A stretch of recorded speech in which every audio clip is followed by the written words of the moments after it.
Bonjour, dans cette vidéo, je vais vous montrer une automatisation qui est possible de faire alors avec n'importe quel logiciel. Moi j'utilise Pabbly parce que il est moins cher que Zapier. Zapier c'est le top pour faire tout ça, les automatisations. C'est le top. Et Pabbly c'est comme Zapier. Il fait tout pareil que Zapier, ok. Mais il est beaucoup moins cher. Là, par exemple, moi j'ai pris l'option Lifetime, donc à vie. Zapier propose pas ça parce qu'ils sont déjà installés, ils n'ont pas besoin. Et donc ils proposent que des abonnements très chers. Là on voit par exemple sur Zapier 2000 tâches. Donc des tâches c'est chaque fois que l'automatisation doit faire quelque chose. Pour 2000 tâches par mois, et si on prend sur un an, ça coûte plus cher que le lifetime, c'est-à-dire je paye une fois et je peux utiliser à vie pour 10 000 tâches par mois.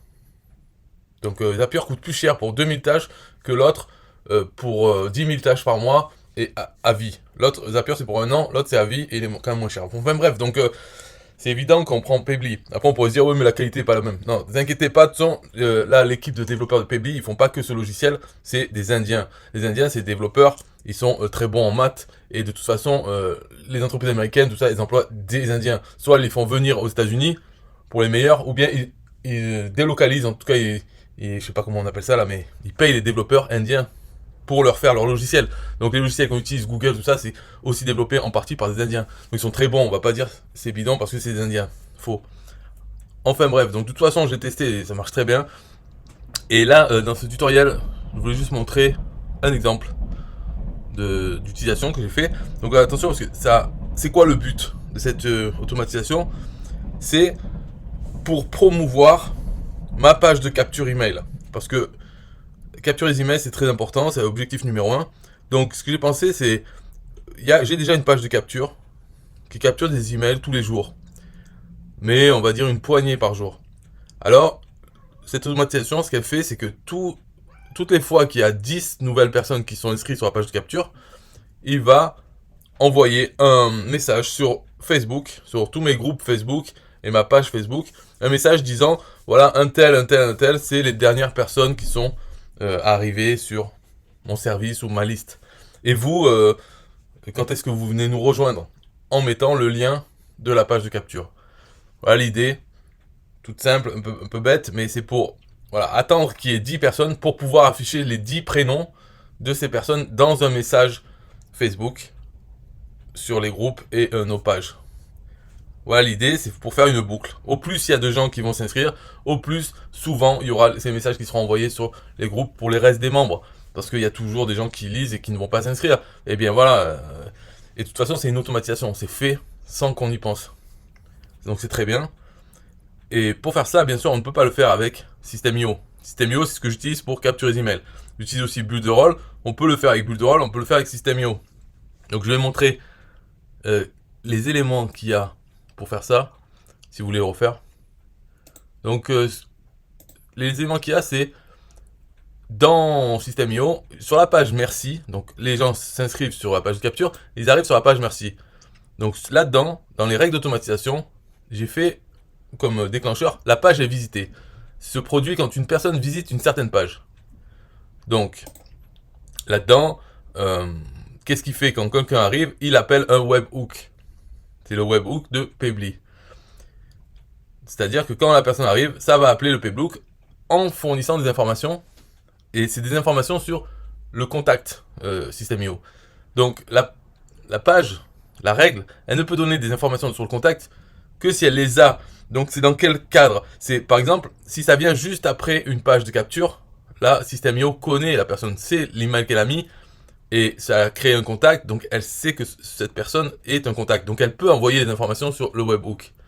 Ça peut aussi se faire si par exemple on envoie un email avec System.io, un email, un lien vers une page. Si les gens cliquent sur le lien, ils arrivent sur la page, System.io sait qui est cette personne, quel est son email et les autres informations qu'elle a, donc le prénom.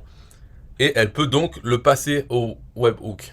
Webhook, je vais rappeler, non, c'est tout con, c'est une adresse qui attend d'être appelée avec des informations. Donc voilà, webhook, c'est pas spécifique à Pabbly ni à System.io, c'est un standard sur internet, voilà, ça s'appelle le crochet web, c'est-à-dire c'est comme un hameçon. Quand quelqu'un l'appel, ça tire la ligne, on va dire, donc ça fait un appel, et le pêcheur sait qu'il y a une information à traiter. Après, la façon dont elle est traitée, ça dépend de toutes les applications, peu importe. En tout cas, le webhook, c'est juste ça, c'est un lien entre deux applications. Il faut qu'une application appelle ce webhook pour passer les informations à l'autre application. Donc là, on a fait ça. Donc cette adresse-là, comment je l'ai eue? C'est webhook, j'ai dit webhook de Pebly. Mais en fait, c'est parce que dans Pebly, j'ai créé une action en disant la première chose à faire pour cette action, c'est d'être appelé. Donc avoir un webhook, quand ce webhook est appelé, je fais la suite des actions. Donc quand j'ai créé ça, ce workflow s'appelle. Donc quand j'ai créé le workflow, j'ai dit le déclencheur c'est un webhook, donc il me donne une adresse qui crée pour ce workflow. Donc c'est cette adresse que je mets dans la règle d'automatisation de System.io pour la page merci. Donc ça c'est la première chose à faire. Enfin c'est la première chose. Disons la première c'est déjà créer le workflow, le début sur Pebly pour avoir cette adresse. Après il faut mettre dans la règle d'automatisation que quand une personne visite une certaine page, celle-là, ça appelle le webhook. Il n'y a pas besoin de donner d'informations. Hein. Il sait quoi envoyer au webhook, il va envoyer toutes les informations qu'il a sur le contact. Ensuite, ce que j'ai fait, c'est... Donc sans parler de ça, c'est une Google Sheet. Donc c'est comme Excel, mais c'est par Google. Alors dans ce Google Sheet, j'ai juste une colonne. Avec ça, c'est l'entête, donc contact. Et en dessous, les informations seront remplies par Pebly. C'est-à-dire que, en fait, c'est ce webhook là qu'on appelle. Qu'est-ce qu'il va faire avec les informations? Il va l'ajouter à ce Google Sheet. Et après, donc bon, ça c'est bon. Comment le faire? En fait, simplement créer dans son compte Google un Google Sheet. Il y a quelque chose à faire, c'est dans Add-on, c'est donc de get add-on, c'est-à-dire installer l'add-on qui s'appelle Pebly Connect Webhook. Et donc ça, c'est pas à peine que je le fasse, enfin que je le montre. C'est add-on, get add-on, tapez Pebly, il y a ça qui sort. Et une fois qu'il est installé, il faut faire initial setup, c'est pour lui donner l'adresse d'un webhook, okay, de quel webhook appeler. Et après, il suffit de dire quand est-ce qu'il va envoyer les informations. C'est-à-dire quand est-ce que Google Sheet va appeler le webhook. Eh bien, je dis send on event. Ce qui veut dire, dès qu'il y a une nouvelle ligne ajoutée, il va appeler le webhook. Qui ajoute la ligne, c'est Pebly. Et le webhook qui va être appelé, c'est Pebly aussi. Mais c'est deux workflows différents. Donc je vais montrer justement ces deux workflows. Voilà. Le premier, c'est de 8h48 vers Google Sheet. J'ai fait celui-là. Et l'autre, c'est de Google Sheet envoyé vers Facebook. Donc là, on voit, il y a le logo, l'ancien logo System.io pour celui-là. Donc ça, celui-là, on va dire, il est simple, c'est le plus simple. Là, c'est le déclencheur, c'est System.io. En fait, c'est quand une personne visite une page. En fait, c'est comme si c'était un webhook. Ce truc, c'est fait pour faire semblant que ça supporte les applications, mais en fait, tout ce qu'il demande, c'est d'être appelé par un webhook. Parce qu'il y a l'action webhook pure, simple. Et il y en a d'autres, c'est avec le logo des applications, mais de toute façon, il demande à ce que l'application appelle un webhook. Ce qui fait que ça crée un webhook, juste ça donne des informations. Pourquoi il faut choisir quand même System.io? Parce que quand on choisit System.io, il nous donne les informations sur comment le faire. Comment ajouter une règle à la page, choisir ça. Et quand il demande le webhook, lui donner celui-là. Donc ça donne ça, quoi. Après, j'ai dit donc, là il reçoit les informations. L'action c'est seulement continuer si il y a une adresse email. Donc ça on peut le voir, hein. C'est là-dedans. Donc l'action filter per Pebly, c'est gratuit comme tâche. Hein. Donc je dis juste s'il y a un email, enfin si l'email contient bien arrobas, enfin alors on continue. Si cette condition n'est pas remplie, il s'arrête. Donc il ne fait rien. Sinon ça continue. Là j'ai fait donc ça c'est une action gratuite aussi, ça permet de formater le texte. Qu'est-ce que je fais là-dedans? Je sépare l'adresse email en prenant le séparateur de l'arrobase pour garder que la première partie.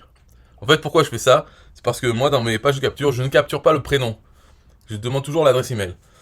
Mais j'ai pas envie d'afficher sur Facebook, à la fin, les adresses email des gens qui sont inscrits sur ma page de capture. Parce que simplement, ça se fait pas. Voilà. Donc, je veux pas froisser les gens ou même exposer leur adresse email. parce que ça donne pas envie non plus de soi-même de s'inscrire. Donc, je prends la première partie de l'adresse email. Souvent, ça va être @gmail, on le sait, mais des fois, ça change. Donc, en tout cas, la première partie, peut-être il y aura un nom ou un pseudo. C'est ça que je prends. Et donc voilà, c'est pour ça que je fais ça. Je le prends et je l'ajoute dans le Google Sheet. Google Sheet que l'on a créé. Simplement ajouter la première partie de l'adresse email. Je l'ajoute dans une nouvelle ligne. Voilà, c'est tout ce que ça fait. Ça ajoute dès que quelqu'un s'inscrit, arrive sur la page merci.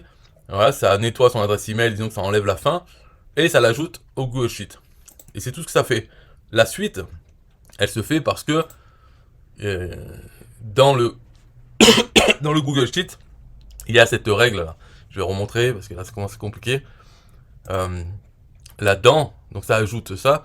Avec la donne Public Connect Webhook, que j'ai dit send an event, il nous demande, dans l'initial setup, il nous demande quel webhook appeler. Donc c'est l'autre workflow.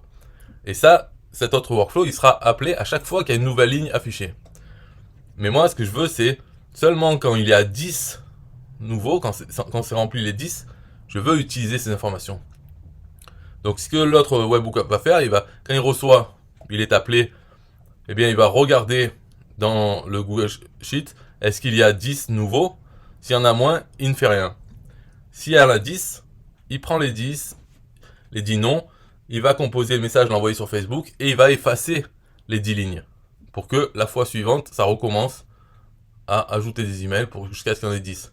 Voilà, ce Google Sheet, il n'est pas fait pour garder les informations, c'est simplement pour faire une liste de 10 noms et envoyer sur Facebook. Donc ce Google Sheet appelle le webhook dans de l'autre workflow qu'on va aller voir. Alors c'est Google Sheet vers Facebook. Celui-là, il est peut-être un peu plus long parce que justement il y a les conditions. La première chose, donc c'est pareil, hein, c'est trigger. En fait, ça c'est Google Sheet quand il y a une nouvelle ligne dans la feuille de calcul. Mais en fait, ça c'est simplement un webhook et il indique comment le faire, c'est-à-dire installer la donne, Public Connect. Il explique tout ça, mais au final, il donne un webhook, celui qu'on met dans la donne. Donc, il reçoit les informations. Là, c'est un filtre pour savoir continuer seulement si. Et je dis en fait, parce que dans les réponses qu'on reçoit, là, dans le webhook, on reçoit la ligne qui vient d'être ajoutée, on reçoit l'index de la ligne. De quelle ligne il s'agit?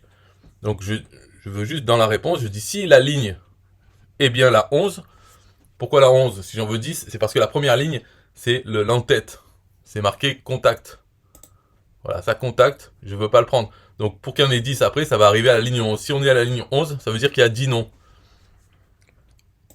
Donc c'est pour ça que je dis, si c'est la ligne, c'est la 11, alors on continue. Sinon, ça s'arrête ici. Donc en fait, il est appelé, il ne fait rien.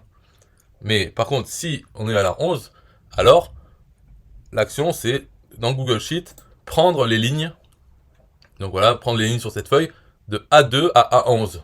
C'est-à-dire prendre 10 lignes à partir de A2, donc la deuxième ligne. A c'est la première colonne, donc de A2, de point A11. On prend toutes ces lignes. Voilà, ça c'est l'action. Et avec ça, je vais formater le texte. Donc ça, c'est gratuit, une tâche gratuite aussi. Il me permet de faire tout ça. Je prends chaque ligne, chaque valeur de la ligne, je mets une virgule, espace, l'autre, espace, espace, à la fin, 3 petits points. Et tout ce texte, donc il sera dynamique, hein, ça dépend de ce qui est marqué. Là, il y a marqué du con, caca, prout, c'était pour mon test, quand j'ai fait la première fois. Mais ça sera d'autres informations. Donc avec tout ça, il applique la transformation title case, ce qui fait que ça mettra une majuscule à chaque mot. Et les mots, c'est les noms des gens. Donc ce texte, il aura des majuscules à chaque nom. Voilà, on a transformé cette partie, ce qui fait que cette partie, on peut l'utiliser ensuite pour envoyer vers Facebook dans le cadre d'un texte. Alors là, la deuxième action que je fais, enfin une autre action, c'est d'abord je vais chercher un flux RSS. C'est le flux RSS des produits, parce que, enfin, pour revenir en arrière, c'est moi dans mon cas, ça, ce sera pas besoin de le faire, mais dans mon cas, cette page de capture, c'est sur un site que j'ai fait qui reprend la marketplace de System.io. Donc c'est un site qui reprend la marketplace, et dans ce site j'ai fait un flux RSS où il y a les derniers produits, dernières offres sur la marketplace. Donc moi, dans mon message Facebook, je veux poster un lien vers la page de la dernière offre sur System.io sur mon site. Parce que une fois sur cette page, c'est de là que les gens peuvent avoir accès à la page de capture et rentrer leur email et tout ça. Donc en fait, ça ferait une boucle. C'est pour faire une boucle, tout ce principe. Hein. Donc je vais prendre dans le flux RSS, le mien sur mon site, je vais prendre le dernier élément, donc la dernière offre, et ça va me servir pour cette action. Donc API par Pebly, c'est pour appeler d'autres webhooks. Et dedans justement, donc là on fait comme ça, action, event, endpoint, tout ça. Enfin tout ça, je dis, il suffit d'aller voir c'est quoi, mais en tout cas l'API, ça sert à appeler un webhook. Donc on peut appeler un webhook de n'importe quelle application, y compris d'autres workflows Pebly.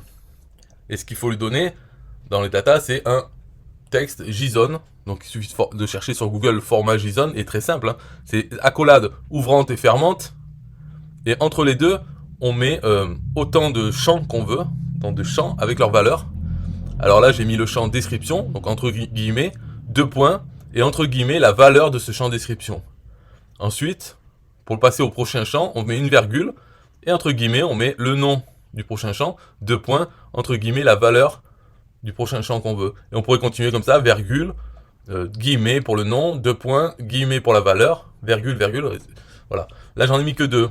J'ai mis description et URL, parce que dans Facebook, quand on veut publier sur Facebook, il nous demande juste le message et éventuellement une URL, un lien, pour poster un lien. Si on veut poster une photo, pareil, il nous demande le message de la publication et le lien vers la photo. Pareil pour une vidéo.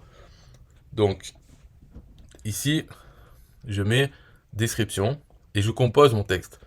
Ici, je reprends le texte que on voit qu'il y a des majuscules, c'est-à-dire celui que j'ai fait avec l'action text transformer qui me donne la liste des noms séparés par des virgules, voilà, qui finit par point, point, point.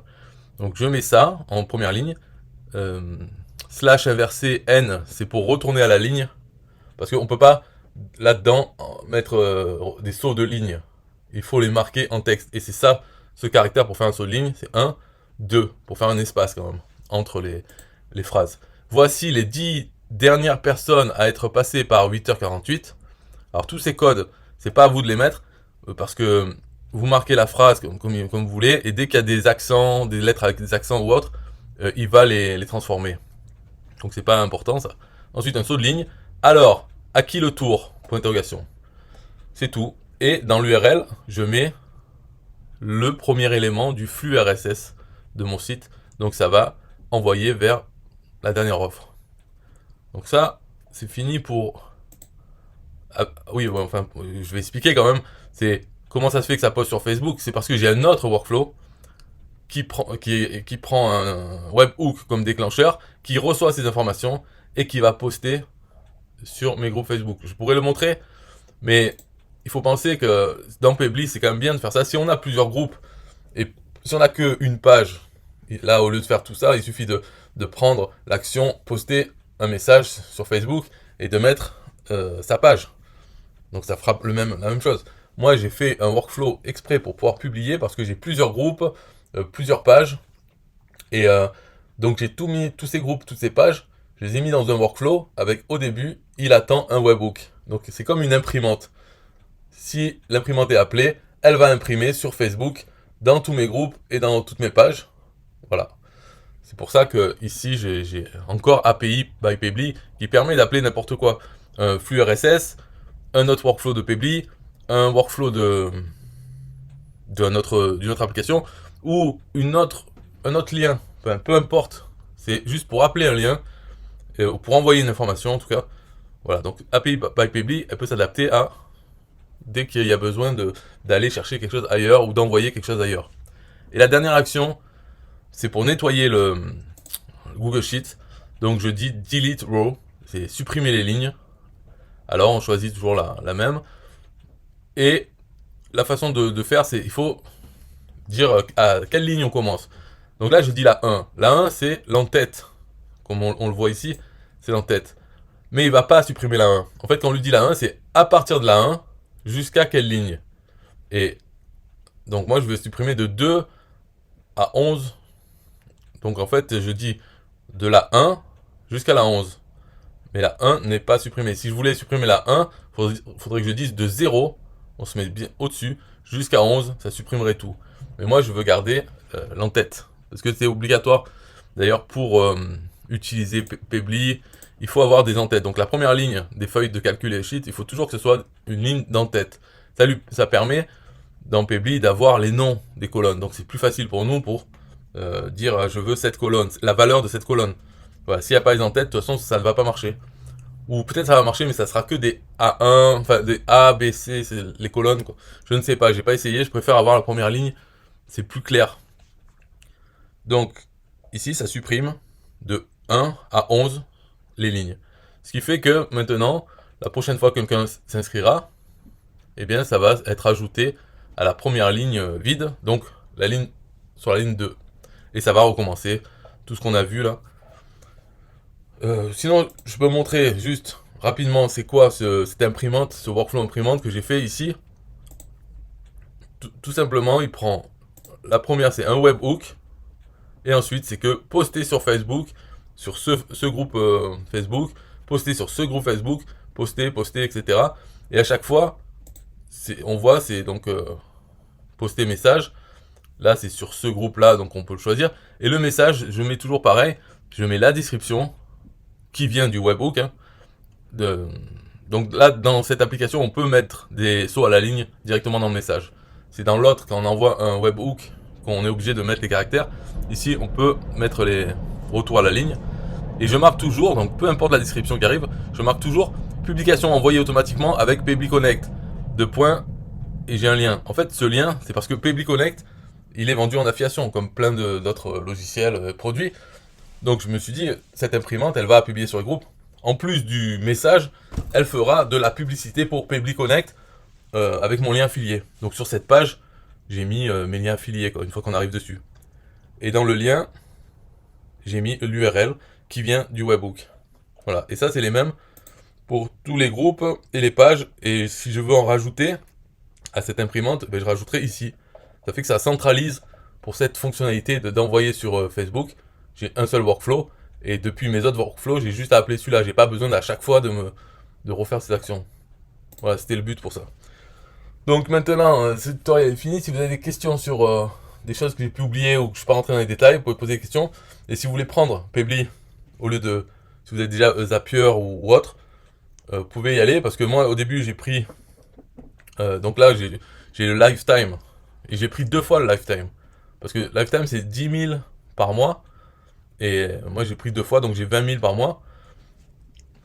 Sinon il y a les versions à abonnement, et en fait le lifetime c'est avantageux si cette société ne se casse pas la gueule au bout de 1 an ou 2 ans, parce que les prix vraiment à abonnement sont encore aussi moins chers.